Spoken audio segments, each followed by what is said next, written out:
Is it any wonder that Mr. Iraq War just escalated the Iraq War? Mr. Iraq War, Joe Biden, he pushed for the Iraq War. Now he's putting more troops in Iraq. Joe Biden, oh man. So, here's a tweet from Richard Medhurst. Recap of the last 24 hours. Israel bombs Syria, killing a family of 4. A U.S. convoy of 40 trucks crosses into Syria, illegally to steal oil. A double suicide bombing in Baghdad kills 32 people. Yemen is on the brink of famine from U.S. sanctions. Biden, Trump, Obama, Bush, it's all the same crap.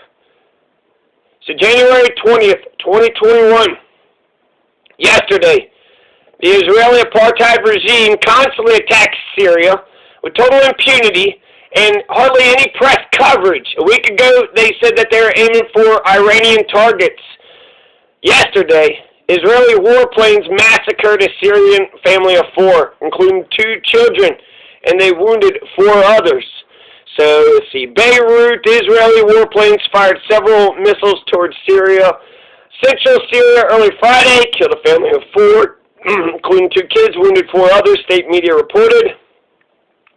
They said the attack took place shortly before dawn when Israeli warplanes flew over neighboring Lebanon. At about 4 o'clock, 2 o'clock GMT in the morning today, the Israeli enemy launched an aerial aggression with a barrage of missiles coming from the direction of the Lebanese city of Tripoli, aiming at some targets in the vicinity of Hama Governorate. Our air defenses confronted the enemy's missiles and downed most of them, the report quoted a military source as saying. Sana later added that the Israeli aggression resulted in the martyrdom of a family, including the father, mother, and 2 children on the western edges of the province.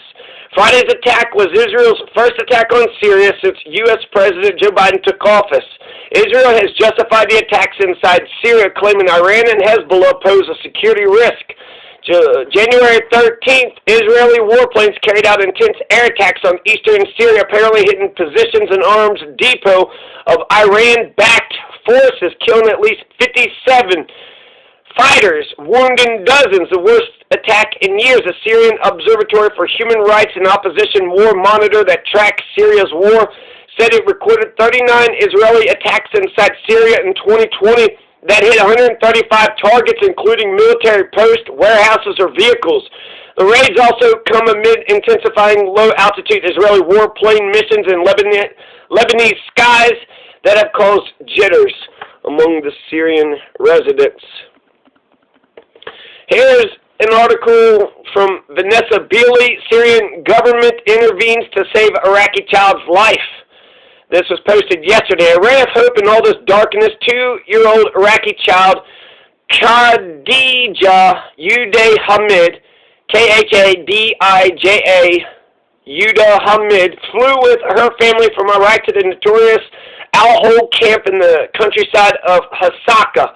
In collaboration with UNHCR, the Syrian government provided all the necessary facilities to facilitate treatment for the little girl. Khadija was transferred to Damascus and underwent surgery for a ventricle septal defect, VSD. Surgery was successful. So, a 2-year-old Iraqi child has to go to Syria to get the surgery.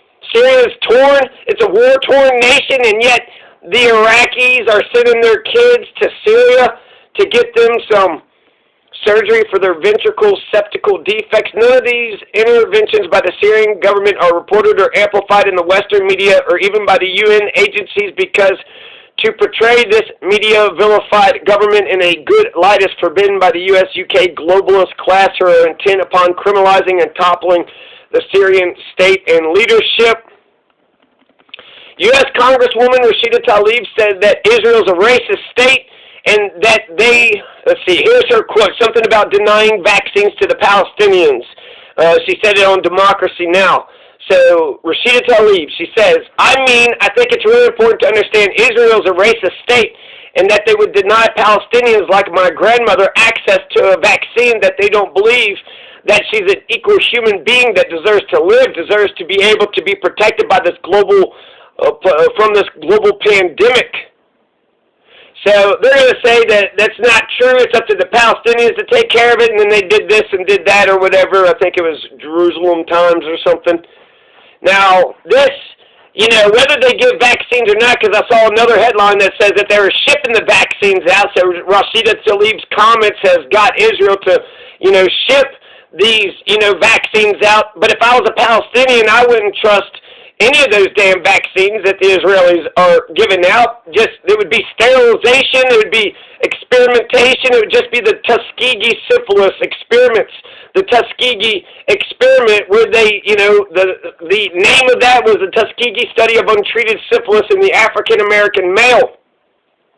Even though penicillin was out there, and even though these participants were promised, health care to get actually some, medicine and hospitalization, the stuff that they need. Instead, they were studied for 40 years from 1932 to 1972 by the United States Public Health Service and the CDC, the Centers for the Disease Control and Prevention. So the CDC, they got a bunch of black men, and most of them had been diagnosed syphilis. And they weren't treating the syphilis. They were doing, experiment shit, so it was bad at science.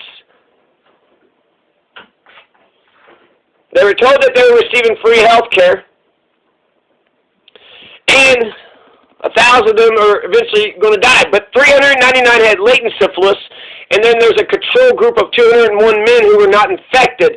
As an incentive for participation in the study, the men were promised free medical care, and they were never informed of their diagnosis.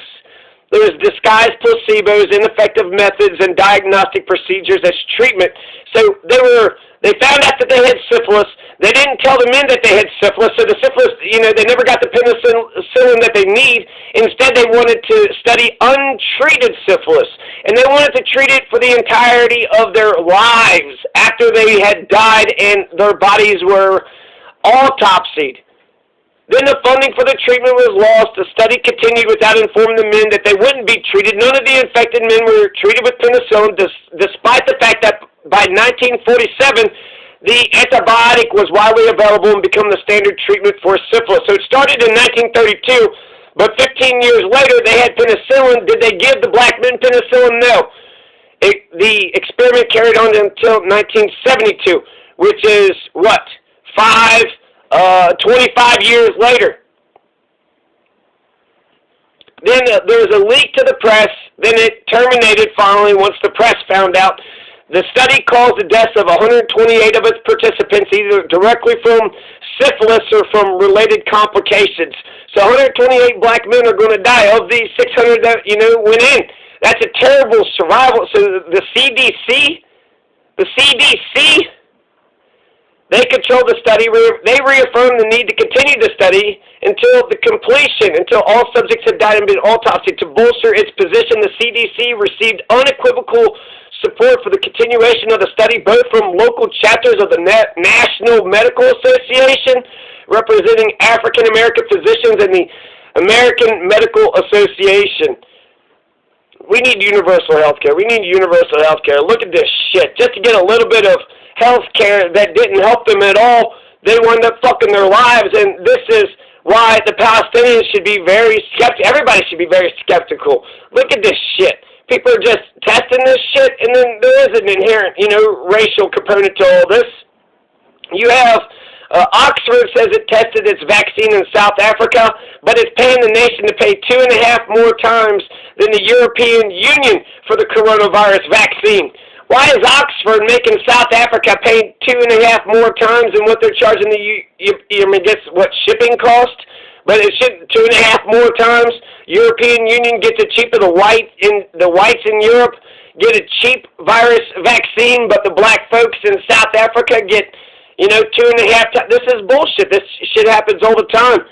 And so South Africa is going to pay $5.25 for each virus vaccine, while the European Union only has to pay $2.16. So, God, that's cheap as shit.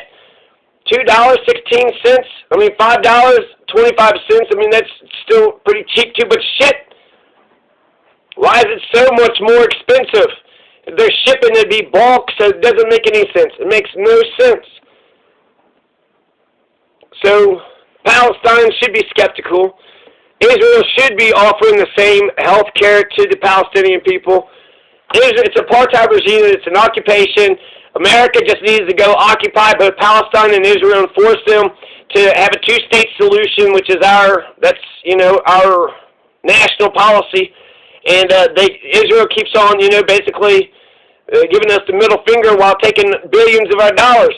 We say, Israel, we need a two-state solution. Israel says, fuck you, we're going to have an apartheid regime. We're going to, because Israel has protection, the United Nations, the United States has the UN veto, and so therefore it offers Israel protection. Israel essentially operates as America's pit bull in the Middle East. And so the tail is wagging the dog. The tail is wagging the dog. So when the United States wants some shit done, Israel's, all too happy to comply, but also so that way they could get the, Sinai Hills and they can bomb Syria and bomb, whoever the hell they want to. So, yeah, okay, we'll do your bidding, America, but we're going to, do our own thing, and you're going to give us protection. And so, the whole thing, they landed on a whole bunch of people that was already there. You got all that space in Montana. What the fuck? I think the Iraq War, that was the biggest threat to Israel. So was the Iraq War just all about Israel too? So this is about, Israel bombed Syria, killed a family of 4. I don't know their names. I don't know who they are. Wounded 4 others. Killed a family of 4. Mother, father, 2 sons, 2 daughters, maybe a son and a daughter. And they wounded 4 other people.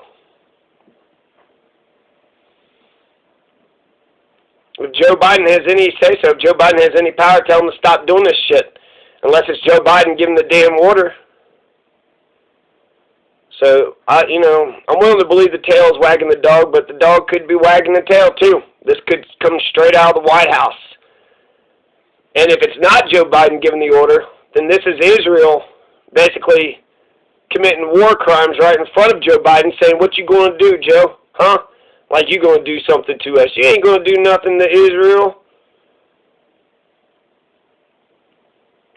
So I think Joe should put a stop to that shit. If he didn't order it and they're sitting there saying, then he should put a stop to that shit. We're not going to fund you anymore. We're not going to give you no more protections.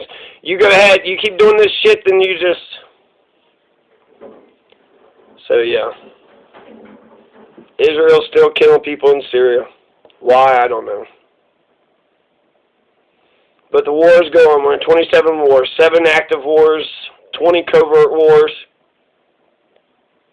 They're attacking Iranian targets, so they're carrying our war with Iran out for us. We're killing. We need to end the wars. There's too many wars. We're not making the world safer. We're creating terrorists. You think killing a family of 4 that made you safer? It doesn't make anybody safer. Anyways, let's try to be nicer to each other. Peace.